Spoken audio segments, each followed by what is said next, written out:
7 September 2025ला आहे खग्रास चंद्रग्रहण. या चंद्रग्रहणाचं वैशिष्ट्य म्हणजे हे चंद्रग्रहण आलंय पौर्णिमेला. भाद्रपद पौर्णिमेला हे चंद्रग्रहण असणार आहे. 2025मध्ये भाद्रपद पौर्णिमेला लागणारं चंद्रग्रहण संपूर्ण भारतात दिसणार आहे. हे चंद्रग्रहण रात्री 9:57 सुरू होणार आहे आणि मध्यरात्री 1:27 हे खग्रास चंद्रग्रहण संपणार आहे. खग्रास चंद्रग्रहणाचा पर्वकाळ हा 3.5 तासांचा असेल.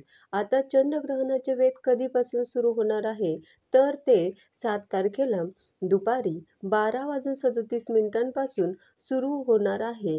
म्हणजेच काय, तर ज्यांना वेदादी नियम पाळायचे आहेत त्यांनी ते 12:37 पासून पाळायला सुरुवात करावी.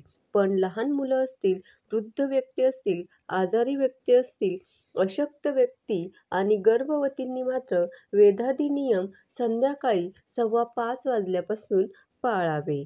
धन्यवाद.